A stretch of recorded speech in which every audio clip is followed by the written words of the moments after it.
नमस्कार and welcome you to world affairs. मैं हूं प्रशांत धवन। नाउ रिसेंटली ये न्यूज़ पब्लिश हुई है। यहाँ पे आप देख पाएंगे कि उत्तर प्रदेश अब भारत की सेकंड लार्जेस्ट इकोनॉमी वाली स्टेट बन चुका है। यहाँ पर आप देख पाएंगे with 9.2% share in India GDP, Uttar Pradesh is India's second largest economy. हम नॉमिनल जीडीपी की बात कर रहे हैं। ऑब्वियसली इससे रिलेटेड बहुत सारे आर्टिकल्स पब्लिश हुए हैं और मेन जो सोर्स है ना इन आर्टिकल्स का, ये एक्चुअली एक फाइनेंशियल ब्लॉगिंग वेबसाइट है जिसका नाम है SOIC फाइनेंस। और इन लोगों ने रिसेंटली ये मैप तैयार किया, इंडिया की जो स्टेट जीडीपी है उसके हिसाब से मैप बनाया। और यहाँ पे आप देख पाएंगे उत्तर प्रदेश को ये कह रहे हैं कि भारत की जो टोटल जीडीपी है, जो आज के समय एज ऑफ नाउ हम मान के चल रहे हैं 3.7 ट्रिलियन डॉलर से ऊपर है। कितना ऊपर है एग्जैक्टली अभी पता नहीं है हमको, बट ये तो तय है कि 4 ट्रिलियन के पार अभी हम गए नहीं हैं। हम अभी भी 4 ट्रिलियन और 3.7 ट्रिलियन के बीच में कहीं हैं।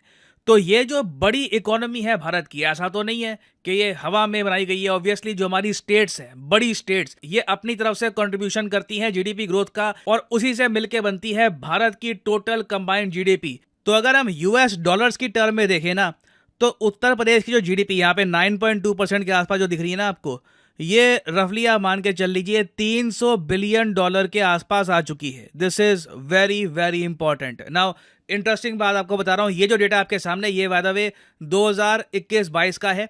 उत्तर प्रदेश की जो ग्रोथ रेट है ये बहुत तेज है कंपेयर टू अदर स्टेट्स।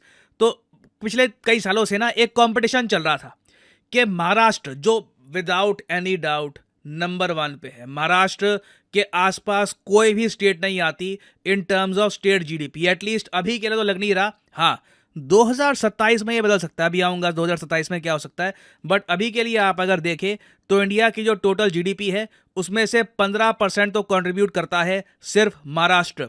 तो महाराष्ट्र की जो जीडीपी है ये बहुत ज़्यादा बड़ी है, 400 बिलियन डॉलर से ऊपर आपको मिल जाएगा इसका कंट्रीब्यूशन। मगर सेकंड स्पॉट के लिए ना एक रेस चल रही थी कि तमिलनाडु, उत्तर प्रदेश या फिर गुजरात, कौन स्टेट आगे आएगी। कर्नाटका का भी लोग कह रहे थे कि कर्नाटका भी काफ़ी ग्रो कर रहा है। बट जो एस्टिमेट सामने आ रहे हैं वो देखकर इस रिपोर्ट में क्लेम किया गया है कि यूपी का सेकंड स्पॉट पक्का है अभी के लिए। 2027 के लिए तो इस लिस्ट में उत्तर प्रदेश आपको सेकंड स्पॉट पे मिलेगा। बट यहां पर मैं ये कहूंगा कि आबादी ना महाराष्ट्र और उत्तर प्रदेश की इतनी डिफरेंट है। आप अगर आबादी देखो महाराष्ट्र की तो लगभग आपको 11-12 करोड़ के आसपास मिलेगी, वेरास उत्तर प्रदेश की जो आबादी है ये 20 करोड़ के आसपास है। तो आबादी का ह्यूज डिफरेंस है। इस वजह से ना जो एवरेज पर कैपिटा इनकम है उसमें आपको बड़ा डिफरेंस दिखेगा बिटवीन उत्तर प्रदेश और महाराष्ट्र। अगर हम बात करें पर कैपिटा के हिसाब से, जहां पे पॉपुलेशन का फैक्टर भी हम काउंट करते हैं, तो नंबर 1 पे आएगा महाराष्ट्र, फिर तमिलनाडु, फिर गुजरात और फिर उत्तर प्रदेश। तो अभी देखिए उत्तर प्रदेश को और ग्रो करने की आवश्यकता है। ये सेकेंड स्पॉट ना Uttar Pradesh, India's most populated state, इसके लिए काफी नहीं है। और एक्चुअली यूपी का टारगेट ही है कि 2027 में ये लोग बनेंगे the largest economy of India.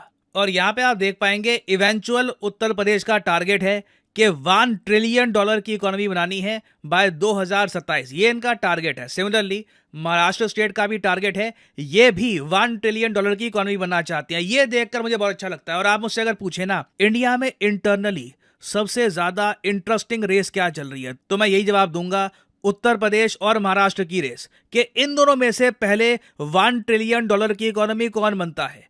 क्या यूपी आगे निकल जाएगा या फिर महाराष्ट्र आगे निकल जाएगा। इसके लिए देखिए दोनों स्टेट्स अपनी तरफ से पूरी कोशिश कर रहे हैं। आप जान के हैरान होंगे महाराष्ट्र को 1 ट्रिलियन की इकोनॉमी कैसे बनाना है 2028 तक। जी हाँ, इनका टारगेट 2028 तक का है।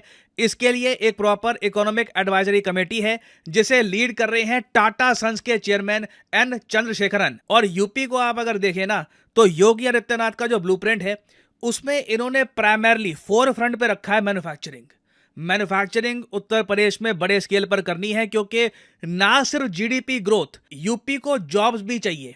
सिर्फ जीडीपी ग्रोथ से काम नहीं चलेगा। उत्तर प्रदेश की आबादी एक्चुअली इतनी ह्यूमंगस है ना कि यहाँ पे आपको कॉन्स्टेंटली जॉब्स प्रोड्यूस करनी होगी, तभी लोगों की क्वालिटी ऑफ लाइफ में आप डिफरेंस देखोगे।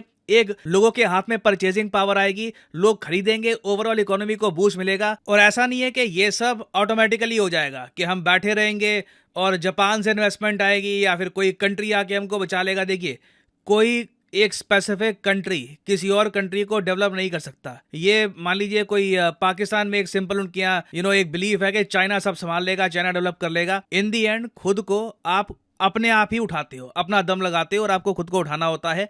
और उत्तर प्रदेश का प्लान ये है कि ये लोग इंडस्ट्रियल पार्क और लॉजिस्टिक्स देखिए मैन्युफैक्चरिंग की बैकबोन है। आप जब तक लॉजिस्टिक्स मतलब कि एक चीज को दूसरी जगह पहुंचाने का जो सिस्टम है ये आप स्मूथ इजी फास्ट नहीं करोगे, आपकी स्टेट में मैन्युफैक्चरिंग नहीं हो पाएगी। तो इसके लिए ऑलरेडी उत्तर प्रदेश की सरकार ने कहा है कि 40,000 करोड़ रुपए ये और खर्चने वाले हैं।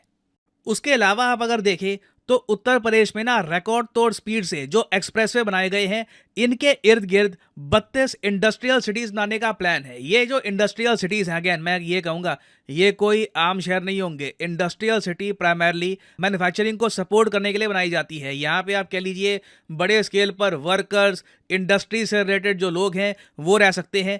तो 32 इंडस्ट्रियल सिटीज बनाई जाएंगी। ओवरऑल मैं कहूंगा आने वाले 5 साल ना उत्तर प्रदेश के लिए मेक और ब्रेक ईयर है, क्योंकि जितना पैसा गवर्नमेंट बहा रही है इंफ्रास्ट्रक्चर खड़ा करने में, या तो इस पैसे को देखकर बहुत सारी इंटरनेशनल कंपनीज या फिर इवन इंडियन कंपनीज भी उत्तर प्रदेश में मैन्युफैक्चरिंग स्टार्ट करेंगी, या फिर अगर अनफॉर्चुनेटली ये उस लेवल पर नहीं हो पाया जितनी हमारी उम्मीद है तो दिक्कत भी आ सकती है, क्योंकि सरकार ने अपनी तरफ से काफी पैसा खर्च दिया बट रिजल्ट देखने को नहीं मिला। तो मेरी पर्सनली उम्मीद यही है कि उत्तर प्रदेश प्रोग्रेस करे और इनका जो ये प्लान है सफल हो जाए और भारत को पहली $1 ट्रिलियन की स्टेट मिले 2027 में ना। हो सकता है कि आप में से कई लोग पूछें कि उत्तर प्रदेश के अलावा बाकी स्टेट्स का भी बताओ कि उनका क्या अभी परसेंटेज है भारत की जीडीपी में।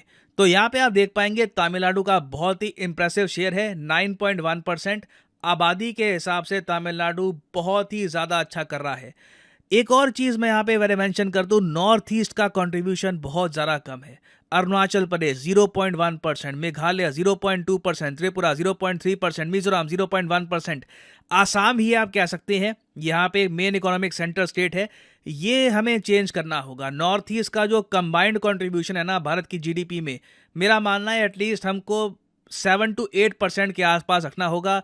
इट इज़ वेरी इंपॉर्टेंट, क्योंकि भारत का एक बहुत ही इंपॉर्टेंट पार्ट है ये। हम इसे इकोनॉमिकली पीछे नहीं छोड़ सकते।